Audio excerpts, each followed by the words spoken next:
Hey guys, this is going to be something new for you, but this is like a screencast video that you can watch me do the tutorial. So I'm going to show you how to do a stamp in Photoshop. We're going to create a stamp that looks something like this on the screen here. You can see like some examples, the Golden Gate Bridge, San Francisco, Italy, Spain. So we're going to go ahead and make one of these stamps in Photoshop. If you can see here, I've already set up a folder. The brush tool project, already downloaded a couple things that I might use. One thing that you'll download is this simple old paper right here. It's just going to be a background for our passport. So you can find that on Canvas. Next thing is on Google. I went ahead and downloaded this vector image. I'm going to go ahead and do a stamp of Miami or Miami Beach. So I thought, let's go ahead and use a palm tree. So I went ahead and downloaded that off of Google Images. Any item that you want to download off of Google Images, just type in airplane vector or palm tree vector, something of that nature, and you can add that vector picture to your stamp. All right, so let's head over to Photoshop. You can see I was working on the Golden Gate Bridge. Here's the simple old paper image that I have on Canvas for you guys. You can go and download that and use that as your background. This will be our final piece that we will turn in once we add some stamps to it. But first we need to create stamps. So let's go to File, New. I'm going to make a 1000 pixel by 1000 pixel square document. Set that resolution to 200. It's pretty high, so we want it to be as high quality as possible. And we'll go ahead and press Create. You see I've got a square document ready to go, and it's got that white background. If yours is transparent, that's fine as well. So let's go ahead and start making our stamp. So if you look at some of our examples here, pull up these examples again, you can kind of see that it's typical to have this double ring effect, like San Francisco here. So we're going to go ahead and keep with that double ring today. And let's jump into Photoshop.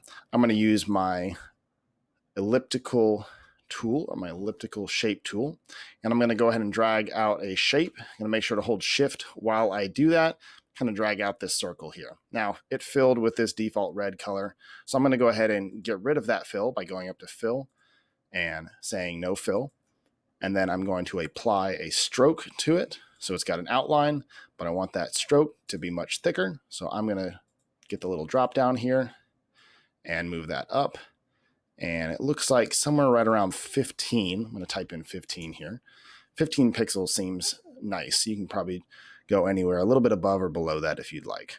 So I'm going to go ahead and move this towards the center. And I think I'm going to make this a little bit bigger. And if I hold Alt and Shift at the same time, I can make it larger from the center. And that's helpful. Make sure to press Enter anytime you're done moving something. All right, next thing I'm going to do is I'm going to go ahead and duplicate this shape by right-clicking on the shape in the Layers panel and coming up to Duplicate Layer. I'm going to go ahead and duplicate that. I'm going to name this Inner Circle, and then I'm going to name the other circle Outer Circle so I don't get them confused. I'm going to take this inner circle and make sure Show Transform Controls is on. And I'm just going to hold Alt and Shift and drag the corner down to where it's something roughly around that size. I'm going to press Enter when I'm done. Okay, next thing I'm going to do is I'm going to bring in my vector that I have in my file. So I'm going to go ahead, and here's my vector. You guys can kind of window it like this. Grab my vector, and I'm just going to pull it off and drag it into Photoshop. I'm going to grab the corner and drag it down and kind of look at the size here. Obviously, I want it a little bit bigger. Center it up, probably make it a little bit bigger. I want it to come almost to the edge here. I can use my arrow keys to sort of nudge it over left or right. I'm going to keep nudging it over to the right a little bit more. There we go. I think that looks like it's pretty centered. All right, so the next major thing that we want to do is just for the sake of efficiency, I like to lock layers that I'm done with. So especially this palm tree, press the little lock icon. That way I can't accidentally move that palm tree when I'm done. The next thing in this case is I'm going to lock the outer circle, and I'll leave the inner circle unlocked for now because we're going to need that to do some text here in a moment. All right, so next thing here is to do text. So grab my text tool. And something special and fancy with Adobe CC is that with my text tool and with my inner circle selected here, I can actually hover my mouse over this line. You'll see a little blue line might pop up. But if I hover it over our inner circle, it'll change to a little bit of a wavy line. And that's when you know that you can start typing on that line. So I'm going to click it when it changed.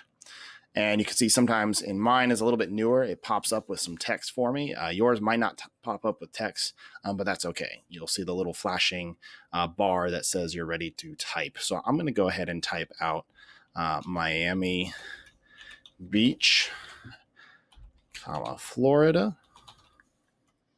And you'll notice that this is actually going around that circle, sort of following the path of the circle. Now, a couple things. I want to make this black. So I just went up to the top here and did that. Let's see here. I'm going to go to my advanced settings. And I had this baseline shift right here. This is called baseline shift. I had this set to 12 earlier.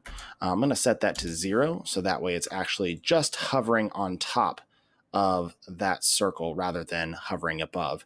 If you feel like you want your text to be a little bit more in the middle, then what you'll do is just change this baseline shift and bring it up a little bit. Try 5 points. Or we can try 10. Well, actually, what I need to do is go ahead and highlight all of that and go ahead, then change it to 5, and it'll work. All right, so as you can see, 5 was a little too much. It went all the way to the top, so we're going to go ahead and drop that down to 2. And that sort of hovers it right in the middle. And I think that looks really good. You can always go back and change this font to some other font that you feel that matches the theme of your stamp. So you can go ahead and do that however you please. So basically, we're done with our stamp. You can get far more intricate if you'd like, adding another piece of text down underneath below if you'd like, changing the font. You could get really crazy with the type of image in the middle, but that's up to you. So I'm going to go ahead and make a brush out of this. So as we remember from the last couple of days of making brushes, we've got our image here on a white background. So I'm going to go ahead and go to Edit, Define Brush Preset, and I'm just going to make this Miami Beach stamp.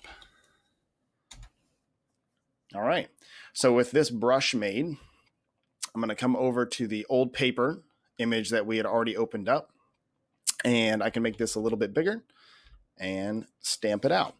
And it's red right now, so as you know, we can Control Z that and change it to whatever color you want. We can try something that looks more like a little natural green ink color, like that. Or we can just flip these two colors and do straight up black. Whatever you want to do is up to you. I don't care about your color choices, but there you go. That is how we would make a stamp. There's all kinds of extra things that we could do to this to make it look more realistic or lifelike, but this is what I will be expecting for this project. So good luck. Let me know if you need any help.